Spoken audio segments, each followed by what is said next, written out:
يعني المسلم يجب أن لا يطلق عليه إلا لفظ مسلم.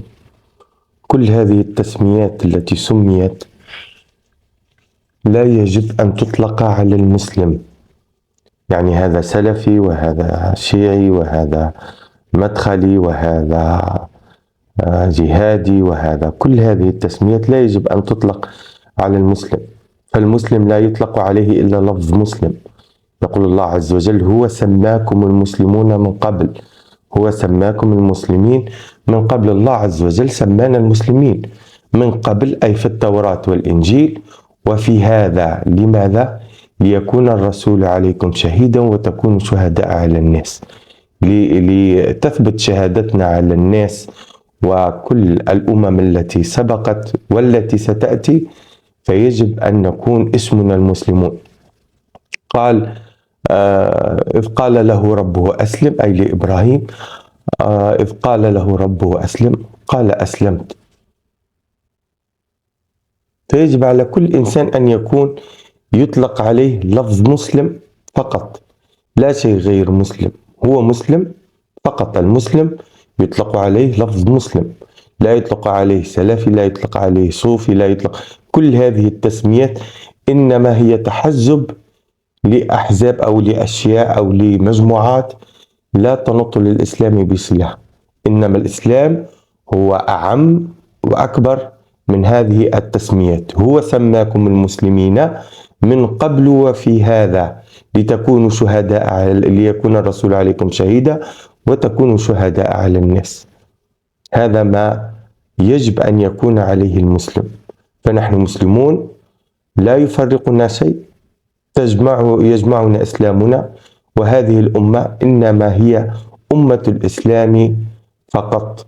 كل من تحزب، قال صلى الله عليه وسلم لما قال: لو دعيت إلى حزب الفضول، وهو حلف الفضول، وهو الذي حدث أيام قريش في الجاهلية. كان القريشيين ومجموعة من القبائل اجتمعوا على حلف، وهو حلف الفضول، أنهم يقومون بنصرة المظلوم ويضربون على يد الظالم. قال: لو دعيت له لأجبت، إلا أنه ليس هناك يعني تحزب في الإسلام. ليس هناك ما يسمى الحلف، ليس هناك حلفا في الإسلام. يعني بعد الإسلام الذي أخرجنا من الجاهلية، فليس هناك حلف بعد هذا الإسلام. الإسلام هو الذي يجمعنا.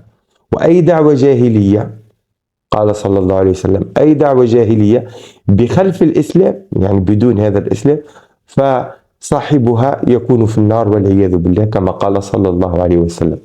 فالإسلام هو الذي جمعنا ولن يفرقنا من دونه شيء.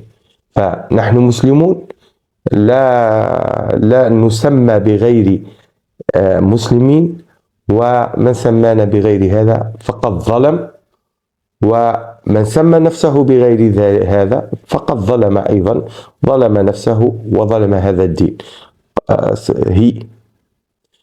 فهو سماكم المسلمين من قبل، يعني في التوراة والإنجيل. الله عز وجل لما ذكرنا في التوراة والإنجيل ذكرنا باسمنا المسلمين. هو سماكم المسلمين من قبل، أي في التوراة والإنجيل وفي الزبور وفي الكتب السابقة وفي القرآن وفي هذا. لما؟ ليكون الرسول عليكم شهيدا وتكونوا شهداء على الناس. فالرسول صلى الله عليه وسلم هو الذي سيشهد علينا. في آية أخرى قال: وكذلك جعلناكم أمة وسطا لتكونوا شهداء على الناس ويكون الرسول عليكم شهيدا. فوسطيتنا أننا لسنا بالأمة المتشددة، ولسنا بالأمة التي ضيعت دينها. ووسطيتنا في أن في وسط الكون، حتى في كل شيء نحن وسط. يعني في الكون نحن في وسط الكون. أخذنا البحر الأبيض المتوسط والقليل من آسيا، فكنا في وسط الكون بين القارات. فالوسطية هي التي تجمعنا، وهي التي سنشهد بها على كل الأمم. وكذلك جعلناكم أمة وسطا لتكونوا شهداء على الناس ويكون الرسول عليكم شهيدا. وعليكم السلام عمار بن ياسر.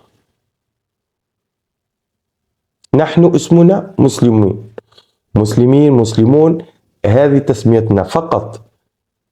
هل يوجد دليل على الاجتهاد والتقليد من الكتاب والسنة؟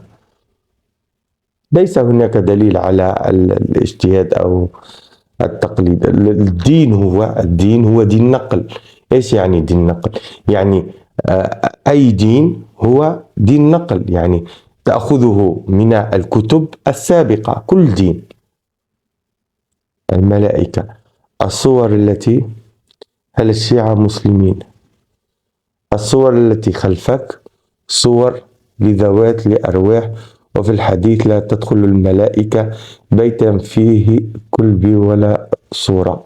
هذه ليست صور، هذه كتابة هيروغليفية. حتى المسلمين لما دخلوا مصر لم يحطبوا الكتابة الهيروغليفية،